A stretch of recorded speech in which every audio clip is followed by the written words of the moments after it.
चीन के बारे में जितना भी कहा जाए, उसमें एक बात तो ज़रूर जोड़ लेनी चाहिए कि चीन में जो एक आम तौर पे एक जो समाजवादी क्रांति की बात की जाती है, वो कभी हुई नहीं। वो जापान के खिलाफ जापानी साम्राज्यवाद के खिलाफ एक लड़ाई थी जो चियांग kai शेक नहीं लड़ पाए और चीन की कम्युनिस्ट पार्टी लड़ी और उसके माध्यम से उनका बना। तो एक जो शुरुआत से ही एक जो वैचारिक अभाव रहा है चीनी कम्युनिस्ट पार्टी के अंदर और चीनी शासक कुल के अंदर वो दिखलाई पड़ता रहा है और उसके लिए उन्होंने समय-समय पर ज़रूर वक़्त लिया है। जिसे हम कहते हैं कि एक तौर से कहा जाए जेस्टेशन पीरियड एक होता है कि करीब-करीब डेंग शाओपिंग के बाद एक 20 एक साल का एक शांत माहौल क्रिएट किया गया था, जिसे हम लोगों ने थोड़ा भ्रम में हम रहे कि संभवतः चीन बदल रहा है। लेकिन वो केवल इसलिए था कि इस समय कोई इस तरह के झंझटों में ना पड़ा जाए और एक तौर से पूरा एक मजबूत देश बनाया जाए और जिसको बाद में अभी ज़ीपिंग की जो पॉलिसीज़ हैं उसके माध्यम से हम देख सकते हैं कि किस तरह से बीआर पॉलिसी और इस तरह की चीज़ों को लेके पूरी दुनिया पर एक एक अपना प्रभाव और विस्तार बनाने की बात चल रही है। तो मैं समझता हूँ कि सबसे बड़ी बात ये है कि चीनी जो उद्देश्य हैं, जो चीनी जो उनकी ख़ास तौर से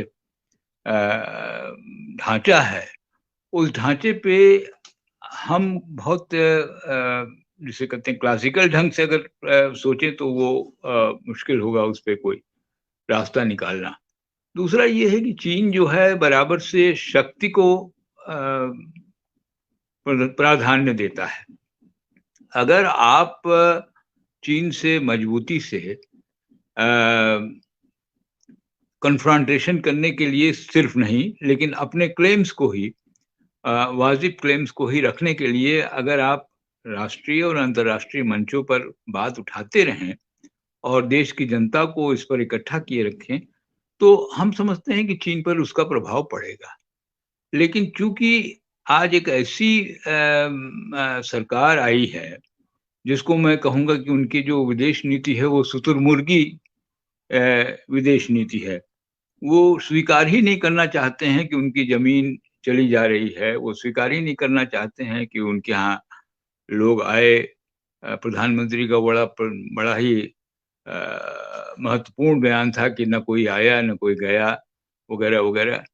तो अगर इस तरह की शुतुरमुर्गी विदेश नीति होगी, तो उसका खामियाज़ा हमको भुगतना पड़ेगा, पूरे देश को भुगतना पड़ेगा। ये प्रधानमंत्री का सवाल नहीं है, ये केवल एक दल का ही सवाल नहीं है, पूरे देश का सवाल है और वही हो रहा है। तो हम समझते हैं कि अ, एक एक जो दूसरी बात जो बहुत महत्वपूर्ण होती है कि विदेश नीति अक्सर जो देश की आंतरिक नीति होती है, उसकी ही एक रिफ्लेक्शन होती है, उसी के तहत वो मूव करती है। जब देश के अंदर जो आज का दौर चल रहा है, उसमें ख़ास तौर से जो हमारा शासक कुल है, तो उनको चुनाव की ही चिंता है, चुनाव जीतने की चिंता है और देश को पोलराइज़ करने की चिंता है। यही 2 चीज़ उनके फंडामेंटल्स हैं, यही उनका राष्ट्रवाद है। तो ये जो राष्ट्रवाद है, इसको लेकर हम बहुत कमज़ोर हुए हैं। क्योंकि एक सीरियस एक मजबूत देश बनाने का जो पूरा का पूरा जो हमारी जो कल्पना रही है, जो हमारी जो इच्छा रही है, जो हमारा एक यज्ञ रहा है, उस यज्ञ में खलल पड़ रही है।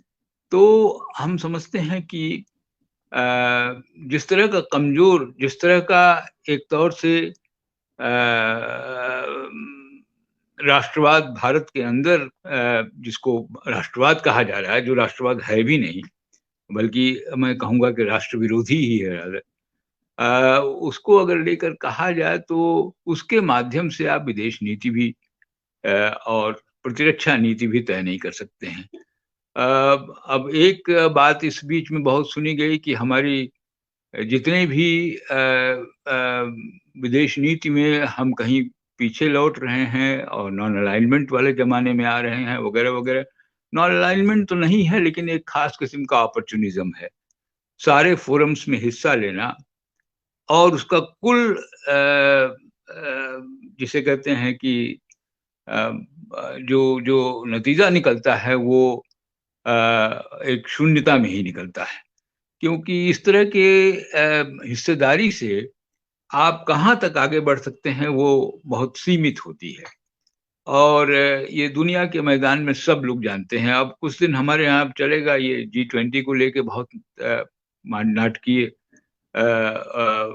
कुछ आधार बनाए जाएंगे और काफ़ी कुछ कहा जाएगा, जबकि ये एक बहुत रेगुलर किस्म का, एक बहुत रूटीन किस्म की एक लीडरशिप है जिसको जो मिलती रहती है।